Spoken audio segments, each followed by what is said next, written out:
팔공산 자락에서 소담스럽게 흐르는 샘물. 여리고 순환 물줄기가 흐르는 이곳 대미샘에서 섬진강 550리 물길이 시작됩니다.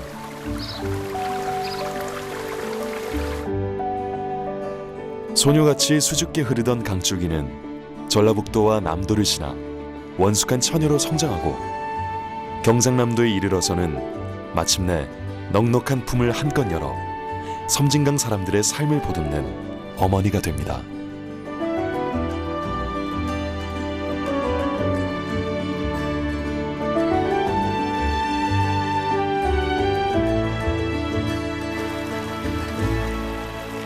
기꺼이 자신을 내어 사람들을 배불리 먹이고 부지런한 안악들의 일터가 되어줍니다. 시인의 입에서 섬진강은 시가 되고 그 섬진강의 품에서 아이들이 자라납니다. 저한테 섬진강은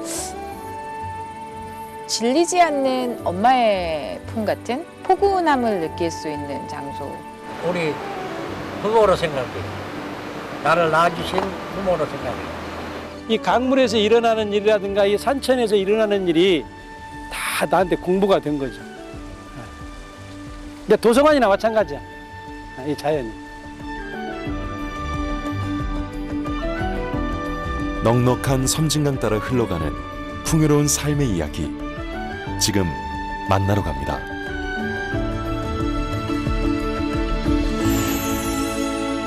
섬진강, 그곳엔 삶이 흐른다.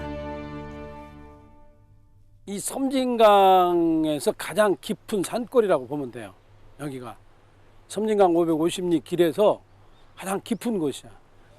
우리들이 살고 있는 저 세상과는 너무 동떨어져 있는 깊은 마을이기 때문에 사람들이 굉장히 여기 오면 편안하고 한가해지고 또 마음이 가다듬어지고 그러다 보니까 이제 오는 사람이 또 와요. 사실은 많이 오죠.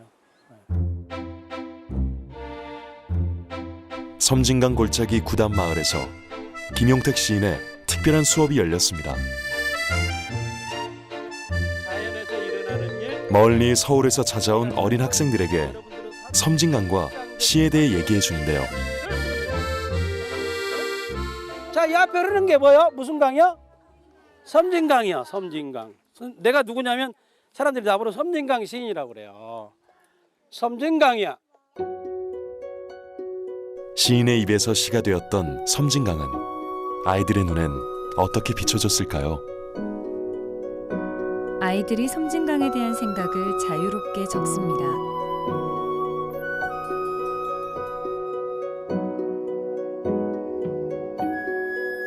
잘 썼네.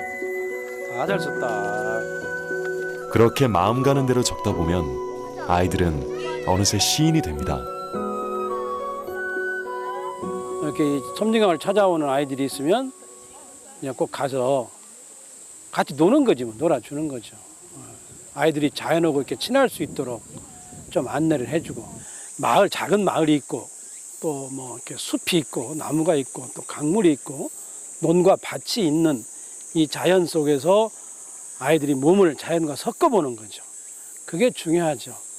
그러다 보면 자연을 알고 이해해서 내 것으로 만들어서 저 자연이 우리 인간에게 가장 중요하다는 것을 아이들 스스로 이렇게 알아가겠죠. 네. 그래서 자연이 강이 중요한 거죠. 먼 훗날 아이들의 마음속에 섬진강은 어떤 기억으로 남게 될까요?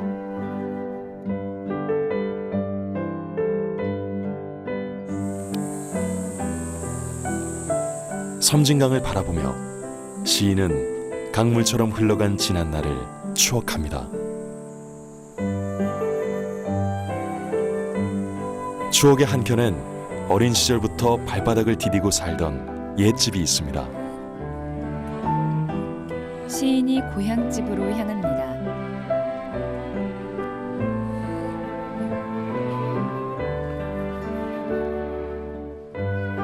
구석구석 삶의 흔적이 묻어있는 옛집.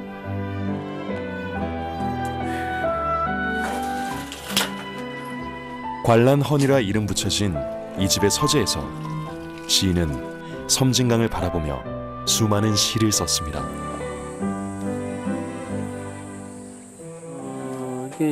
그 볼관, 물결난, 마루 한자예요. 마루에 앉아서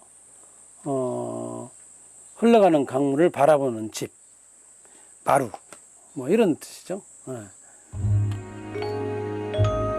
구석구석 시인의 손때 묻은 책들이 가득합니다.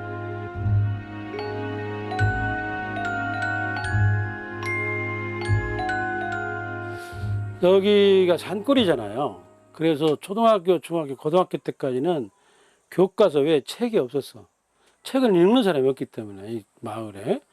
나는 선생이 되면서 이제 책을 읽기 시작했죠. 왜냐면 이제 월급을 타기 때문에 그 월부책 장사가 왔었어요. 옛날에는 책을 팔러 직장으로 다녔어. 그때 이제 우연히 책을 보게 됐는데 글을 쓸 생각은 안 했죠. 근데 책을 보다 보니까 이 책 저 책을 보다 보니까 생각이 많이 나는 거야. 책을 읽으니까 생각이 많더라고. 생각이 너무 많아. 그래서 복잡해가지고 어떻게 할 줄을 모르는 거야. 그래서 일기를 쓰기 시작했어. 일기를 쓰다가 보니까 어느 날 시를 썼죠. 시를 쓰고 있었죠. 한 번도 시인이 되려고 해본 적이 없어. 어느 날 시가 써졌어. 어느 날 문득 시가 내게로 왔어.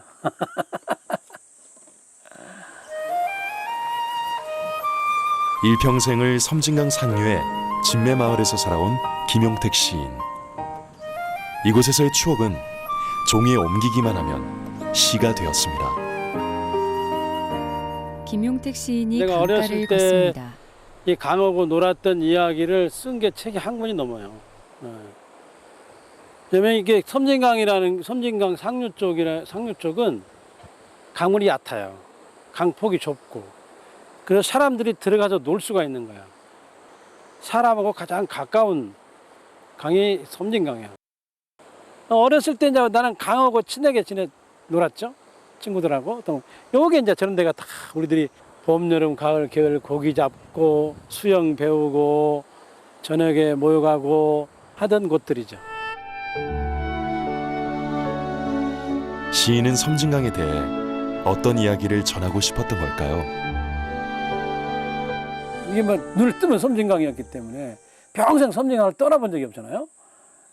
그런데 이제 섬진강이라는 게 뭐 아름답기만 한 강이 아니고 모든 우리나라의 산천은 다 한이 서려 있어. 역사적인 아픔을 다 가지고 있고 고통이 다 담고 있어요. 이 강은 농민들의 삶을 그대로 닮아 있어요. 그래서 그런 생각을 가지고 살다가 보니까 시를 쓰게 되었는데 첫 번째 쓴 시가 시를 써놓고 나서 보니까 이게 이 강, 앞에 흐르고 있는 강 이야기였어. 강과 사람들이 어떻게 더불어서 역사를 헤쳐왔고 세파를 헤쳐왔는가, 어떻게 즐겁고 재미있게 놀았는가, 이런 생각들을 쓴 것이 섬진강 1이었어요. 그게 이제 또 쓰다 보니까 또 섬진강 2, 또 섬진강 3, 섬진강 연작을 뭐 한 거의 30편 썼죠. 네.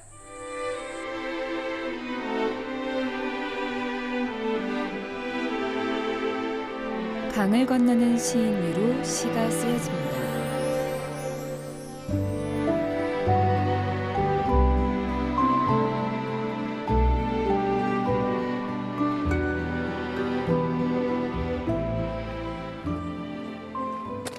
시인의 모교이자 가장 오랜 기간 교사로 재직했던 덕치초등학교.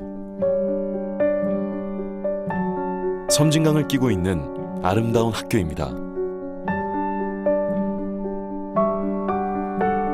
30여 년의 세월을 아이들과 보낸 이곳에도 시인의 흔적이 빼곡한데요. 아이들과의 추억이 새록새록 떠오릅니다. 시인이 창문으로 교실을 들여다봅니다. 특히 글쓰기를 참 너무 재밌게 해서 지금도 그 글들이 머릿속에 남아 있어요.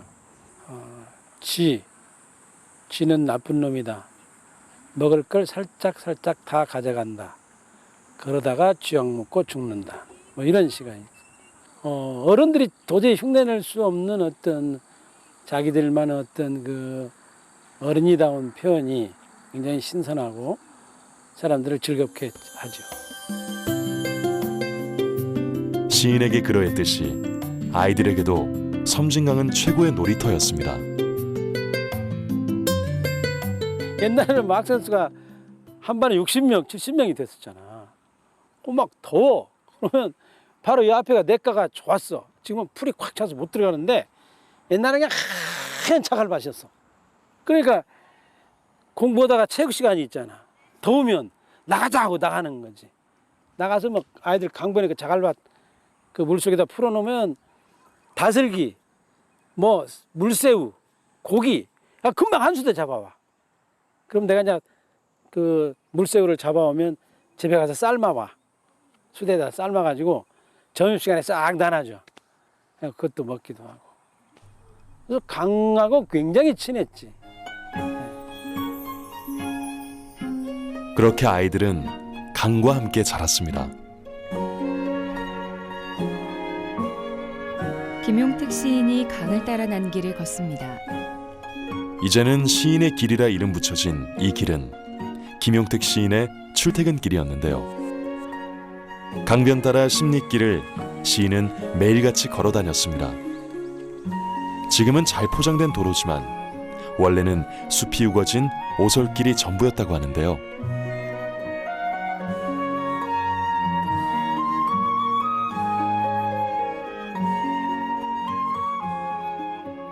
옛날에는 길이 안 나 있었고, 이렇게 풀이 자라가서 조그마한 오솔길이 하나 있었어요.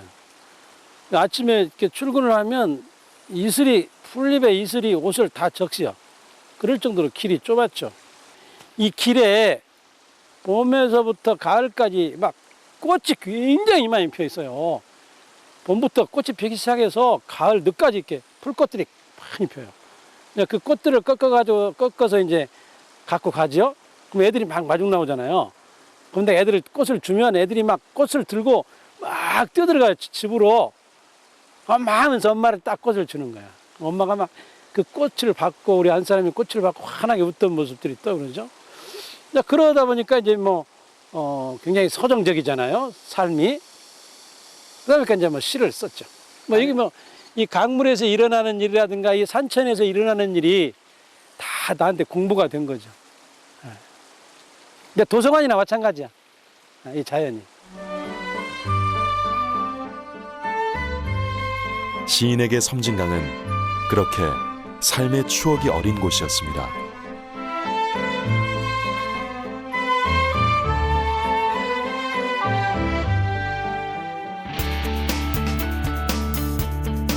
골짜기에 물을 빨아들여 큰 물길이 된 중류의 섬진강이 시원스레 흘러갑니다. 뜨거운 햇볕 아래 여름 섬진강을 찾는 사람들이 강에 활기를 더하는데요.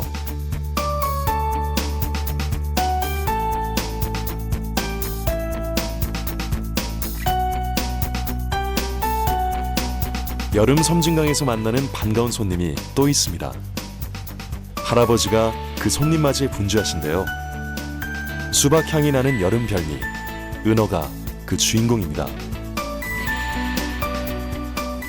나이가 지금 한 80이 돼가니까 20살 때부터 취미 삼아서 이제 다니다 보니까 낚시를 이렇게 하게 됐는데 하다 보니까 지금까지 열고 있어.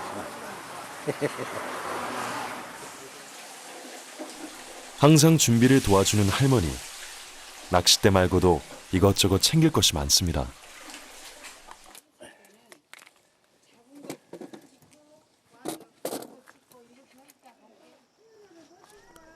기세 좋게 강으로 나서는 할아버지.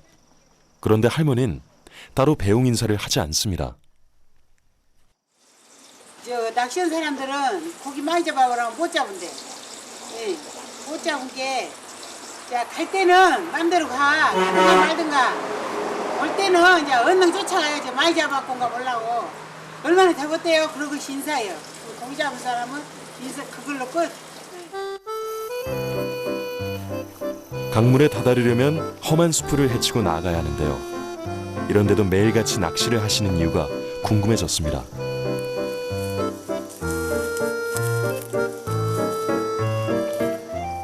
아, 재밌지. 재밌으니까 나가지. 60년 동안 했는데 아직도 재밌으세요? 가. 항시 집에 있으면은 어디가 어느가 좀 가만히 좀 잡냐 이런 생각밖에 없지.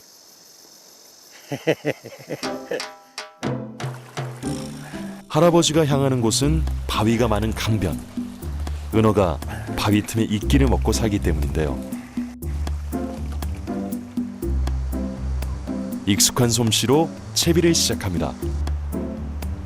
낚시 준비를 하는 할아버지.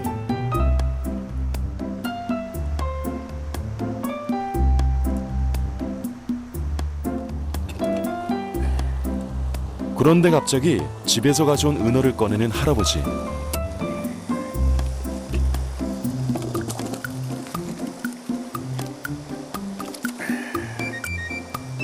살아있는 은어를 미끼로 사용하는데요.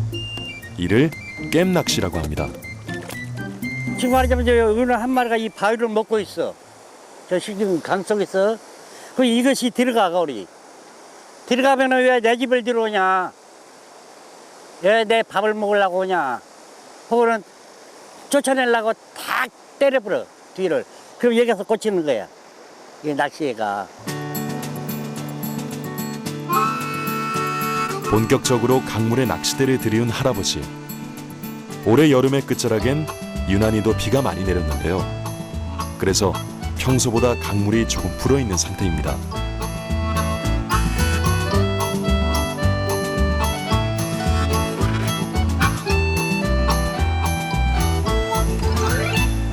굵직한 녀석이 걸리길 기대하며 입질을 기다리는 할아버지.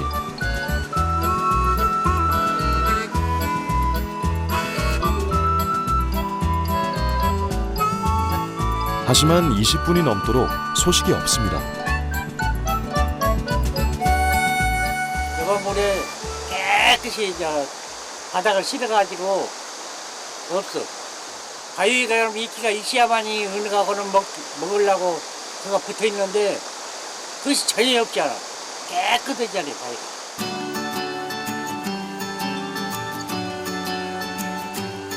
물살이 좀 더 잔잔한 곳으로 자리를 옮겼는데요.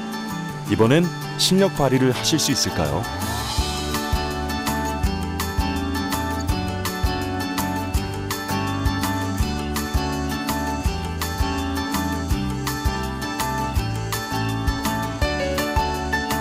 드디어 입질이 왔습니다.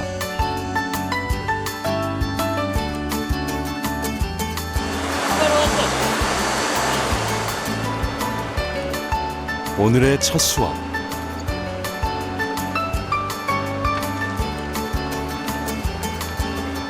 (60여 년을) 해온 낚시건만 하루도 쉬운 날은 없었습니다. 아마도 그것이 은어잡이의 매력이겠죠.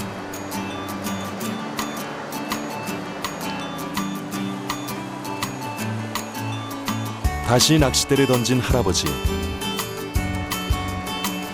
할아버지의 손에 힘이 실립니다. 네? 또 말로 왔어.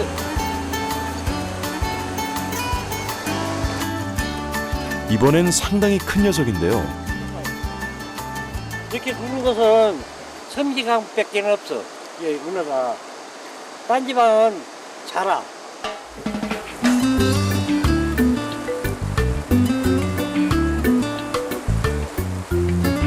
명불허전 김동진 할아버지.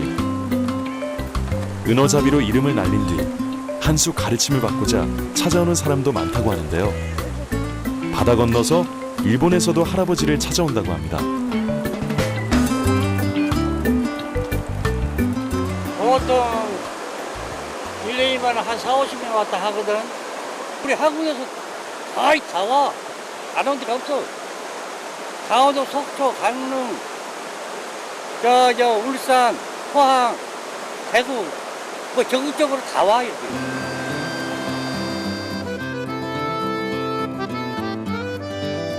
이런 김동진 할아버지에겐 은어잡이 실력 때문에 붙은 특별한 별명이 있다고 하네요. 농촌에서 하도 고기를 잘 잡으니까 야 버스를 타고 가면서 저 고기를 내가 본 사람이거든. 그렇기 때문에 물새라고 이제 마을 사람들이 이제 별명을 짓는데 어느 낙골에 사람들이 나무를 뭐라고 하냐면 선진강 갈매기로 별명을 또 그러잖아.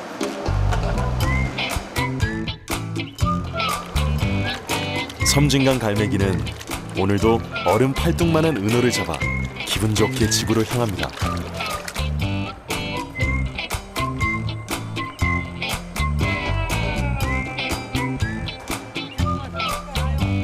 반갑게 맞이하는 할머니. 아이고, 엄청나게 큰 놈 잡았네. 아이고, 그래도 삼치가 있어놔서. 삼치만 믿고 살아.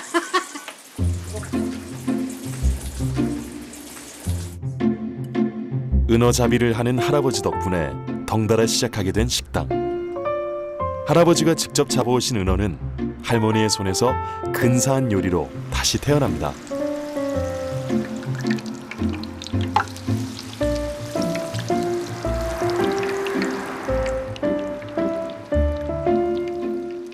물이 많이 흐르거든요. 그래서 고기도 깨끗하고 물도 깨끗하고 그래서 다슬기나 이 민물고기를 최고로 찾아요. 그리고 바닷물하고 민물하고 가까이 있으면 이 민물고기가 맛이 없어. 맛이 없는데 저기 이렇게 바다가 멀잖아요, 하동. 그래서 여고기를 알아주고. 섬진강변으로 시집온 지 40여 년. 남편이 매일같이 낚아오던 은어를 이웃과 갈라먹던 인심 좋은 시절이 있었습니다. 그렇게 오는 손님마다 않고 은어를 대접하다 보니 어느덧 섬진강의 원조 손맛이 되었습니다.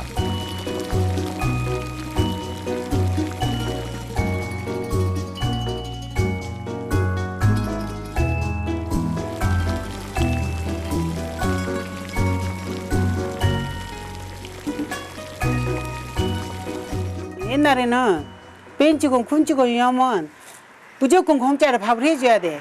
그게 고기를 잡은 게 손님이 안 올 사람도 오고 올 사람도 오고 막 손님이 막 와. 이제 그럴 때 이제 우리가 계속 해본 게 쌀도 없고 도저히 이거 할 수가 없다고 그랬더만 이제 그 직원들이 쌀 갖고 온 사람, 돈 갖고 온 사람 이제 그걸로 이제 장사가 된 거예요. 그래서 이제 그놈으로 이어갖고 이제 식당을 이렇게 했어요. 섬진강 맑은 물에서 잡아올린 파란 다슬기도 할머니의 정성스러운 손길이 더해져 훌륭한 요리가 됩니다.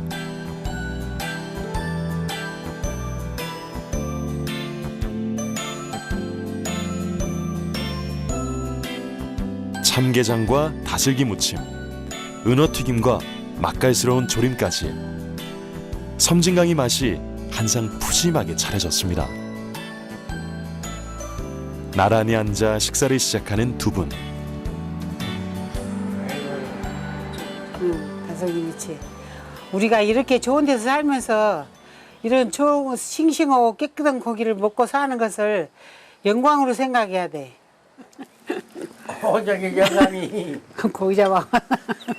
물에 가서 물속에 빠져가지고 허우적거리 가면서 잡아온 거지. 아유, 그거 맛있게 내가 잘- 잡아오란 것도 아니고 자기 재미로 간 건게. 이렇게 맛있게 드시라고. 그럼 혼자 다 묻지 말고 영감 나 좀 주고 그래야 돼. 자, 이제는 영감밖에 없어. 직접 잡은 은어, 그 맛이 궁금한데요. 맛이 좋지. 뭐 다른 고기 같은 거뭐 한 그릇 먹으면은 더는 못 먹는데. 자, 오늘 내가 영감이 주고 참말로 처음이시. 영감은 뜨거운 건 처음이야. 아이 고맙습니다. 야, 처음이라고. 처음이야. 투닥투닥 50여 년 세월을 함께 해왔습니다. 넉넉하진 않았지만 섬진강 덕분에 사철 배는 골지 않고 살 수 있었습니다. 두 분은 그렇게 욕심 없이 섬진강과 서로를 의지하며 살아왔습니다.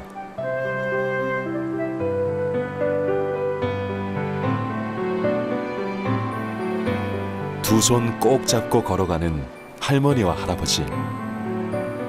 그래야 넘어지더라도 낫지. 작대기보다 홀썩 나서 손잡고 다니면 집행이라고 이제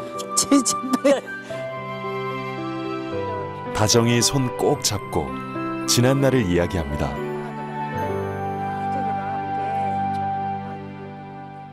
미안한 점이 많지. 왜냐하면은 나는 밥만 한 숟가락 얻어먹고 낚싯대 들고 그냥 강에 나가버리지. 아니야, 옛날에 돌이라도 조금씩 걷어 나오잖아. 비가 오면 걷어들여야 돼. 걷어들여야 하는데 근데 그걸 보고 나는 잡으러. 낚시를 가버렸으니 혼자서 하면 얼마나 얘가 탔겠어. 그런데 네. 이런 거 낚시가 그거 생각이 안 나. 안 나. 아이, 우선에 은어 낚시 이것만 신경을 쓰고 집안일은 뭐 저맞지요. 그렇게 아무래도 미안한 감이 많지. 속으로는 겉으로는 욕을 안 했을 망정 속으로는 나같이 고생 많이 한 사람 없을 거니. 그래도 그걸 고생으로 안 날고 항시 즐겁게 살았신 게.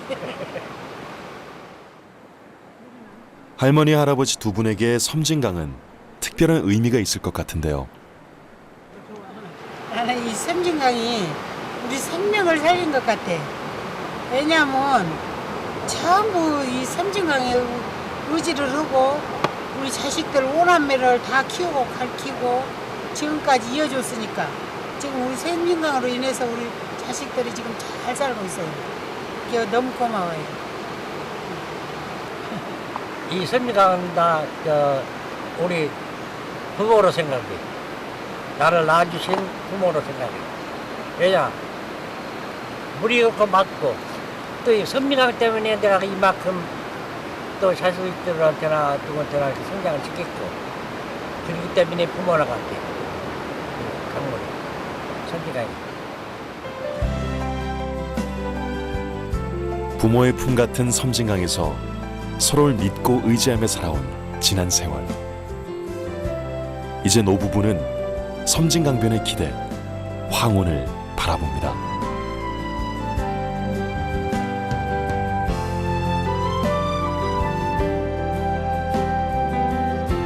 광양으로 접어든 섬진강은 지리산과 백운산을 가로지르며 하얀 모래톱을 만들어냅니다. 섬진강변 야트막한 언덕에 자리한 이곳엔 젊은 부부가 조그마한 다원을 꾸려나가고 있는데요. 부부의 연을 맺고 다원문을 연 지 10여 년이 됐습니다.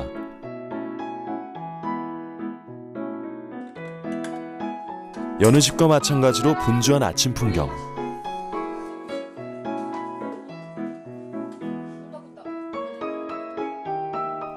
가온이와 가람이가 학교 갈 준비를 합니다.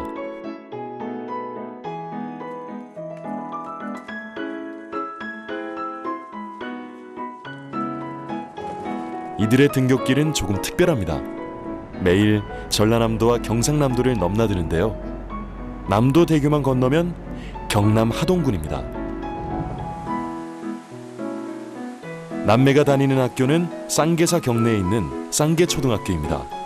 덕분에 매일 아침 시원한 계곡 물소리를 들으며 학교를 향하는데요.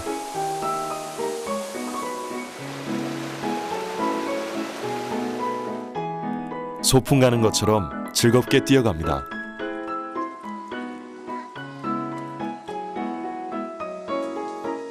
그 시간 다원에 남은 상민 씨는 차를 덮을 준비를 합니다. 오늘 덮을 차는 복령차인데요.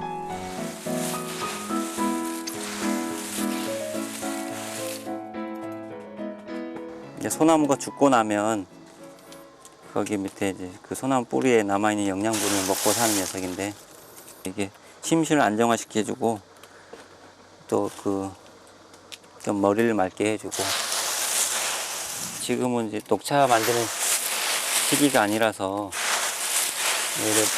대용차를 만들고 있긴 한데 차 중에 최고는 녹차예요, 녹차. 그리고 만들기도 제일 힘들고 제일 까다롭고, 차 만드는 걸 보면, 차 맛을 보면 그 사람의 성품도 어느 정도 보이는 것 같아요. 그 사람의 성질에 따라서 각기 맛이 다 틀리거든요. 그래서 여기 이쪽 지역에서 차 만드는 사람 되게 많은데, 차 맛만 보면 아, 이건 누구 집 차다, 누구 집 차다 대충 알 수가 있어요.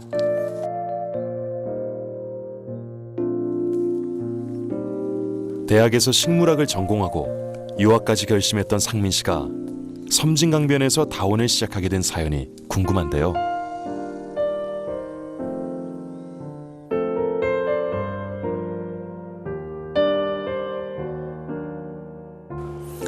그러니까 제가 처음에 그 식물학을 공부하고 그때 이제 어느 정도 식물학에 이제 빛을 볼 시기였거든요. 그래서 조금씩 빛을 보고 있었는데, 갑작스럽게 제가 여기 들어와서 차를 만든다고 하니까 저희 어머님이 그 굉장히 반대를 많이 하셨어요. 처음에 반대를 많이 하셨는데, 근데 제가 그 식물학 쪽으로 계속 나가려면 이제 공부를 더 많이 해야 되는 상황이었거든요.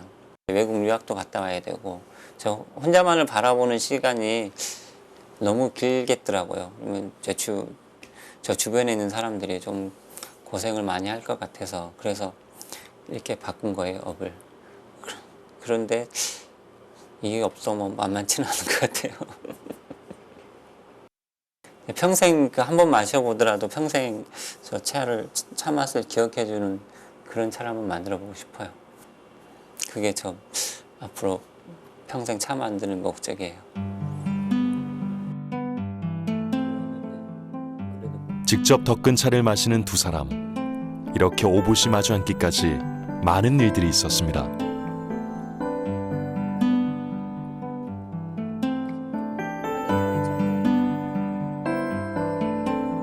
스위스 유학파 출신의 서울 처녀. 식물학을 전공한 광양 총각. 들꽃 동호회에서 만난 둘은 장거리 연애 끝에 결혼했고, 섬진강변에 터를 닦기 시작했습니다. 제가 여기 들어와서 살게 된 게 이제 녹차를 만들어야 되겠다고 생각을 하고, 다니면서 저기 구례 곡성에서부터 곡성, 구례, 여기 하동, 여기 광양 이 네 군데를 다 다녔어요. 터를 구하러 다니다가 우연찮게 여기 이 동네 이장님을 만나가지고 이 땅을 보여주신 거예요. 주변 분들이 가끔 가다가 우스갯소리로 그 처음 오신 분들이 그런 소리를 하더라고요. 혹시 면장님 아들 아니냐고. 너무 좋은 터를 잘 잡아가지고 사람들이 보고 되게 부러워하거든요.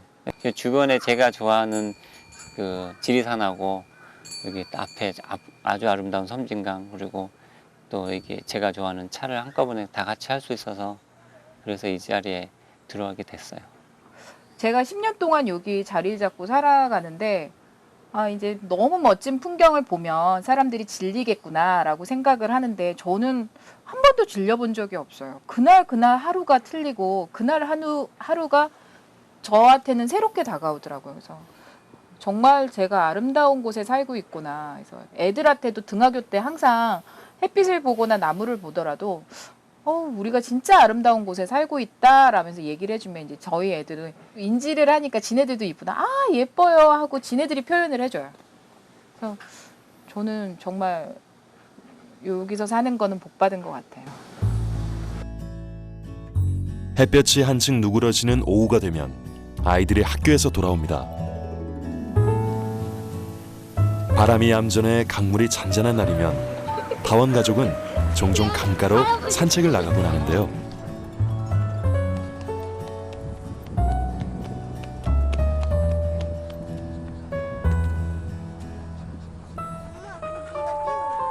아이들은 호기심 가득한 눈으로 자연을 바라봅니다. 모래톱이 있는 강변으로 나가는 가족.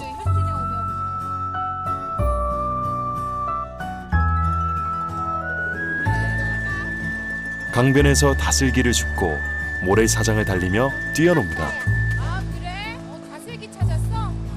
다슬기. 맑은 강물에 몸을 담그고 물결을 느끼는 아이들. 섬진강 전체가 아이들의 놀이터이자 도서관입니다.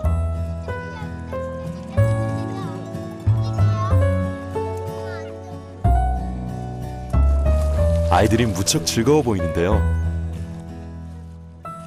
도시 애들은 체험으로서 모든 걸 대리만족을 하는 것 같은데 저희 애들 같은 경우 그냥 자연의 일상생활이다 보니까 그게 좋은 것 같아요.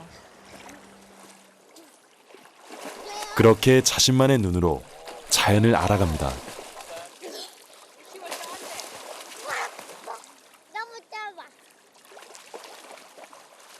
같이 가자. 저희 아들이랑 자연에 대해서 막 얘기를 하고 있었어요. 근데 그러면서 저희 아들이 나도 자연에 대해서 알아. 근데 뭐 하고 얘기를 했어요. 그랬더니 저희 딸이 그런 건 자연이 아니야. 그러면서 창밖에 딱 손을 내밀면서 이렇게 바람을 느끼는 게 자연이야 라면서 얘기를 해서 저는 정말 좀 놀랐었거든요. 그리고 이렇게 매화꽃이 흩날릴 때는 나의 예쁜 매화꽃들이 다 떨어져요, 엄마. 그리고 또 이 배롱나무 꽃이 필 무렵이 되면 제 생일이 이제 8월이다 보니까요. 그 꽃이 피면 저희 딸이 저한테 얘기해줘요. 엄마 생일이 다가와요. 이 꽃이 필 때는 엄마 생일이 오는데 생일이 다가와요. 그런 말을 들을 때는 제가 이 자연에서 애들을 그냥 풀어서 키우는 게 잘하고 있구나라는 생각도 들고요. 만족스러워요. 이렇게 섬진강의 품에서 아이들이 건강하게 자라나고 있습니다. 강물이 햇빛에 반짝입니다.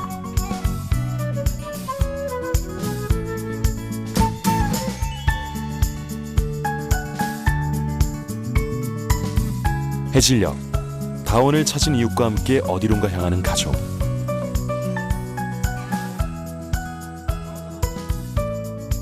숲길을 한참 걸어 도착한 곳은 산중턱의 종각입니다.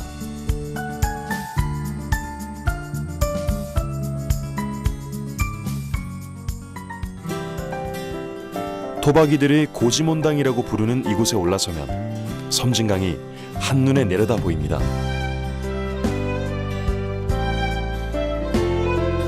해질녘의 섬진강 풍경이 넓게 펼쳐집니다.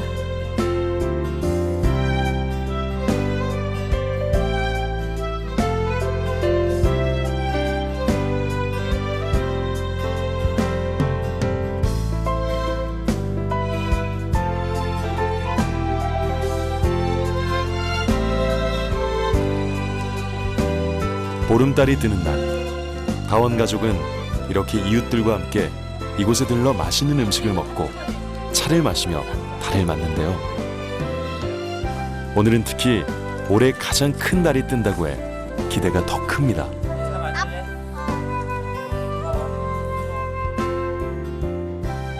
여기는 예전에 6.25 때 여기 그 국군이 주둔했던 지역이에요. 보다시피 이게 360도로 전체 다 보여가지고 외지분들은 거의 모르시고 이 지역분들만 아세요. 저도 여기 이 지역을 여기 지금 들어와서 10년 살고 있는데 알게 된 거는 한 2년 정도밖에 안 돼요. 그리고 처음 알고 나서 굉장히 저도 깜짝 놀랐어요. 너무 이게 풍광이 이뻐가지고 이런 곳이 있구나. 실질적으로 저기 그 길에서 얼마 안 올라오거든요. 해발 한 100m 그 정도밖에 안 되는데 정말 그 이쁜 곳이에요.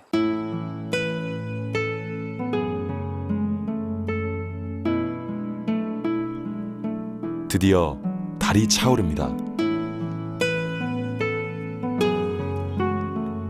휘영청 밝은 달빛을 받으며 둘러앉아 섬진강 따라 흘러온 지난 추억들을 도란도란 이야기합니다.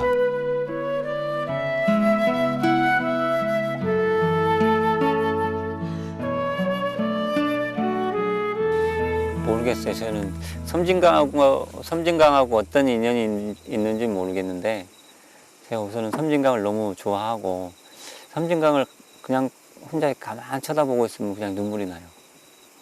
너무 감정이 너무 센치해서 그런지는 모르겠는데 진짜로 가만히 보고 있으면 그 코끝이 시큰해지고 눈물이 찔끔 나고 막 그래요.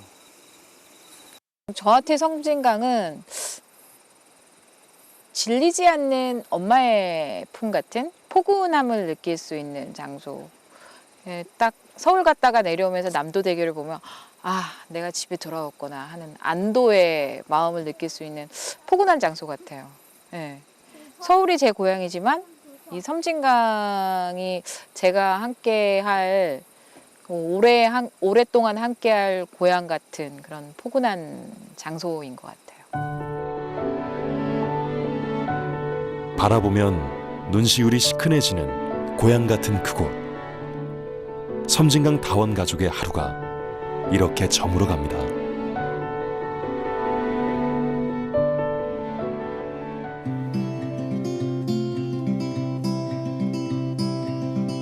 흐름을 다한 물줄기가 천천히 바다와 포개지는 섬진강 하구. 한여름의 뜨거운 열기가 식고 문득 선선한 기운이 내려앉으면 가을 제첩잡이가 시작됩니다.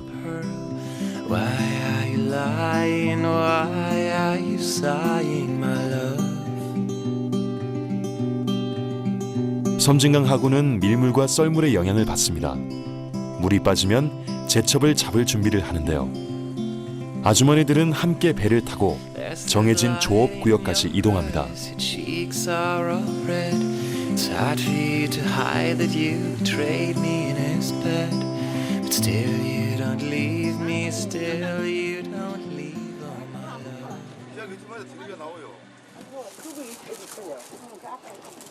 대나무로 물의 깊이를 가늠해 보는데요. 나 키대로다, 키대로. 저까지 정도. 저까지 허리 물. 말을. 강물이 아주머니들의 허리춤까지 빠지면 본격적으로 제첩잡이가 시작됩니다.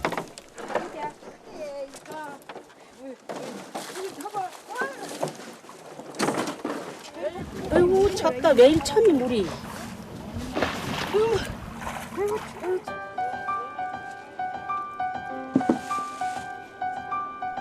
물때를 맞춰야 하는 제첩잡이는 간조 전후 2시간씩 하루에 4시간만 작업할 수 있기 때문에 안악들은 쉴 새 없이 움직입니다.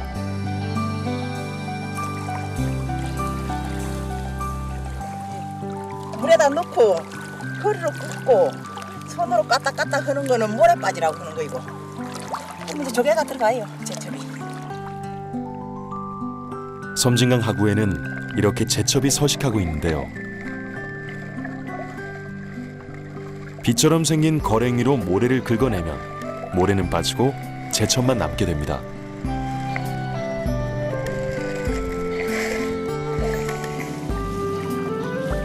끌어올린 제첩은 물에서 1차적으로 불순물을 걸러냅니다.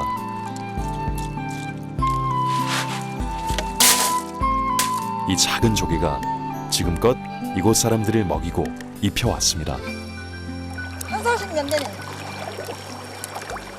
다 키우고 깨우고 그랬어요. 수십 년 세월 할머니는 몇 번이나 강물에 몸을 담궜을까요?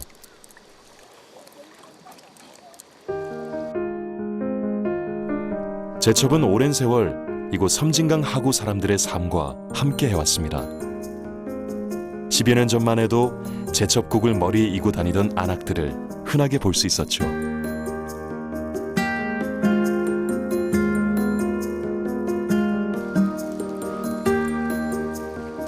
어느덧 오전 조업이 끝나고 달콤한 휴식 시간이 찾아왔습니다.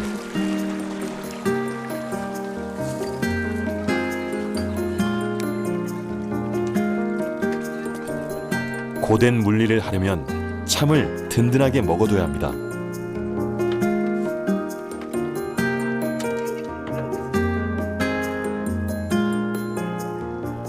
열심히 일한 후 먹어서인지 그 맛이 꿀맛입니다. 항상 이리 먹어요. 이 즐겁게 먹고 재미나게 하고 또 먹고 많이 잡고 열심히 하지요. 열심히 하면 하는 만큼 그렇게 섬진강 제첩은 꼭 일한 만큼 정직하게 보답해 주었습니다. 강물이 서서히 올라오면 안악들은 거랭이를 거둡니다.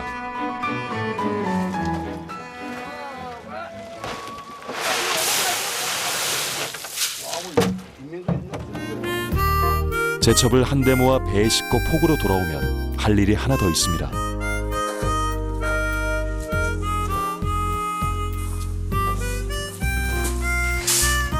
빈 껍데기와 자갈을 걸러내는 것인데요. 이 또한 사람이 직접 해야 하는 일입니다. 잡아온 제첩을 다 걸러낼 때까지 몇 시간이고 허리를 구부리고 해야 하는 고된 작업이죠.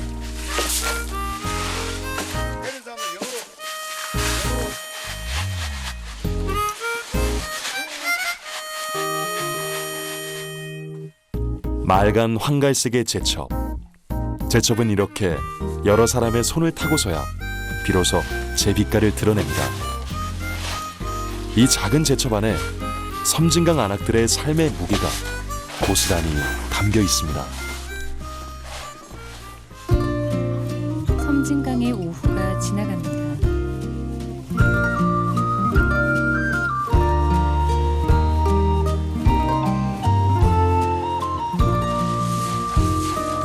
제첩을 씻는 손이 바쁘게 움직입니다. 50여 년 전 하동으로 시집온 강말래 할머니. 할머니에게도 섬진강 제첩은 삶의 일부였습니다. 제첩을 팔아 생계를 이었고 그렇게 키운 아들 역시 섬진강변에서 제첩 식당을 운영하고 있습니다.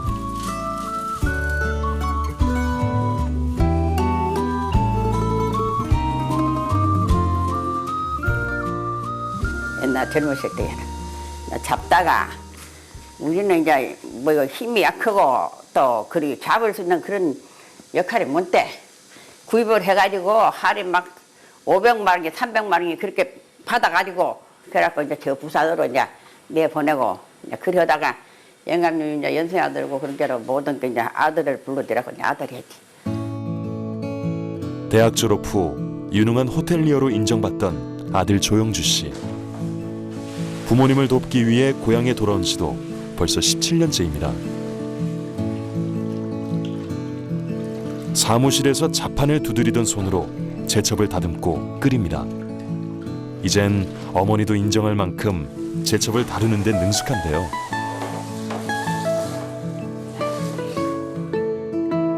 섬진강 제첩을 널리 알리고픈 마음에 제첩 특화마을 단지를 기획하고 조성하는 데도 큰 몫을 했습니다.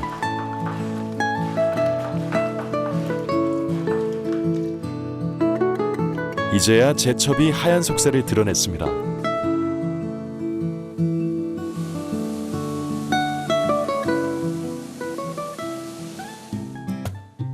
부엌 한켠에선 모자의 손이 바쁘게 움직입니다.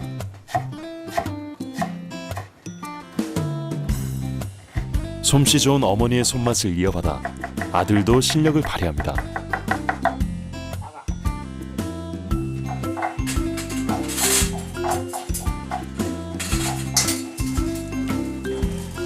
채소와 갖은 양념이 조화로운 제첩 무침과 넘치게 제첩살을 넣은 제첩전, 그리고 아득한 빛깔의 제첩국입니다.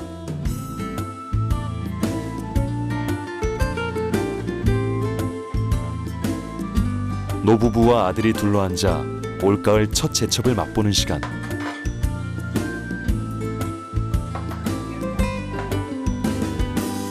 (10여 년 전) 승승장구하던 호텔 일을 뒤로하고 고향으로 내려오겠다는 아들이 할머니는 못마땅했다고 하네요. 도시 사는 게 좋지. 시골에서 얘 호텔에 떠나서 그때 뭐 미끄러니 얼마나 좋았는데 이것에서 나는 반대했는데 할아버지가 혼자서 못하잖아. 힘이 없으니까. 그러니까 이제 할아버지가 들어가고 들어와서 하는 거야. 제첩을 캐고 팔아 길러낸 아들은 어느새 어엿한 가장이 되었습니다. 이젠 곁을 지키는 아들이 든든하기만 합니다. 우리 아버님 말씀하신 대로 좀 우리 아버님 힘든 것도 있지만은 우선적으로는 내가 내려오고 싶었어요. 하동에, 고향에. 고향에 내려가서도 뭐 막연하게 뭐 또 내가 잘할 수 있다는 자신감도 있었고, 하동이 여기가 30분 거리 안에 산도 있고 바다도 있고 뭐 또 강도 있고 모든 게 다 있어요. 하동이 안에. 그래서 자연하고 같이 이렇게 있으면서 내가 생활할 수 있는 터전, 그리고 또 우리 어머니 아버님 모시고 애들하고 같이 사는 거, 그런 점이 난 되게 좋은 것 같아요. 늘 가족의 곁에 있었던 섬진강. 섬진강은 조영주 씨 가족에게 삶의 터전, 그 이상의 의미를 가집니다. 아들 조영주 씨는 자신에게 섬진강은 어머니 같은 존재라고 말합니다. 우리 어머니들은 자식들 키울 때 자기 안 돌보죠. 안 돌보고 자식들한테 다 줘요. 그렇지만 이 강은 아직도 우리한테 뭐 하면 달라 소리 안 하고 여 사람들이 여 주변에 끼고 있는 사람들이 이 강의 부산물로 다 먹고 살았어요. 그리 아낌없이 주는 건 어머니 말고는 없다고 생각하거든요. 그래서 우리 어머니도 마찬가지고 우리 섬진강도 마찬가지고 이대로 안 늙을 수도 없지만은 우리 어머니는 강은 이대로라도 아니면 내 꿈대로 한 30-40년 전으로 그렇게 우리 사람들이 노력해서 돌릴 수 있으면 돌렸으면 좋겠다는 거죠.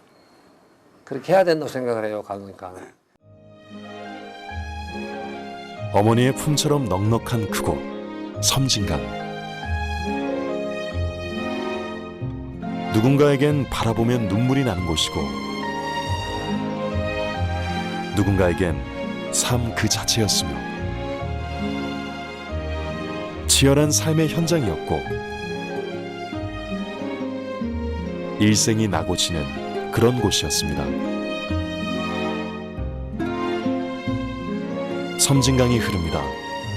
그 어떤 것도 거부하지 않고 받아들이며 겸손하게 흐릅니다. 550리 그 물길 따라 이야기가 쌓이고 삶이 이어집니다. 그렇게 섬진강엔 오늘도 삶이 흘러갑니다.